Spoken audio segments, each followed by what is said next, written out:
Jestli se chceš naučit cvičovat, tak koukej na tady ten trik, ty.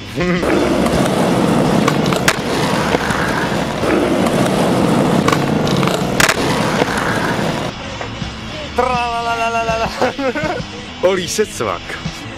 Je fakt cool trik. Jo? Musíš to dělat tak, abys byl hustý jak cip. Pak si vemeš skejta, postavíš se na něj asi takhle. Takhle tam zastavíš nohou a uděláš jenom nejlíp, no, já to zase tak extra nezvládám, jo, ale nejlíp si tenhle trik naučí Adam Pel.